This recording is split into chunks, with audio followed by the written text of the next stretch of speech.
প্রিয় বন্ধুরা, আশা করি আপনারা সবাই ভালো আছেন। আলামিন ক্রিপ্টো মাইনিং নেটে আবারও আপনাদেরকে স্বাগতম জানাচ্ছি। প্রতিদিনের মতো আবার হাজির হয়ে গেলাম হ্যামস্টার কম্বাটের ডেইলি সাইফারের আজকের 1 মিলিয়নের পরিচিতি নিয়ে।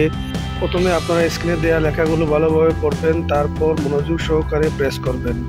আজকের সাইফারের যে 1 মিলিয়ন আপনারা অবশ্যই ক্যাশ করে নিতে পারবেন। এবার আপনারা প্রথমে ডেইলি সাইফার অপশনে একটি ক্লিক করবেন। ক্লিক করার পর এরকম একটি ইন্টারফেস আসবে। আজকের ওয়ার্ডটির নাম হচ্ছে ওরাকল।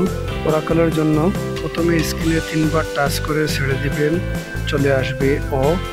তারপর একটি ডট দিবেন, স্ক্রিনে টাচ করে ছেড়ে দিবেন, তারপর ডট দিবেন, চলে আসবে আর। তারপরে একটি ডট দিবেন, স্ক্রিনে টাচ করে ছেড়ে দিবেন, চলে আসবে এ। তারপরে একবার স্ক্রিনে টাচ করে ছেড়ে দিবেন, একটি ডট দিবেন, তারপর স্ক্রিনে টাচ করে ছেড়ে দিবেন, একটি ডট দিবেন, চলে আসবে সি। তারপরে একটি ডট দিবেন, একবার স্ক্রিনে টাচ করে ছেড়ে দিবেন, দুবার ডট দিবেন, চলে আসবে এল। তারপরে শুধুমাত্র একটি ডট দিবেন, চলে আসবে ই। তারপর টেক দ্য প্রাইজে ক্লিক করার সাথে সাথে আজকের 1 মিলিয়ন ক্যাশ হয়ে যাবে। প্রতিদিনের 1 মিলিয়নের সাইফারের পরিচিতি পেতে হলে আমাদের ইউটিউব চ্যানেল এবং টেলিগ্রাম চ্যানেলে জয়েন হয়ে আমাদের সাথে থাকবেন। আজ এ পর্যন্ত, ভালো থাকুন, সুস্থ থাকুন, ধন্যবাদ সবাইকে।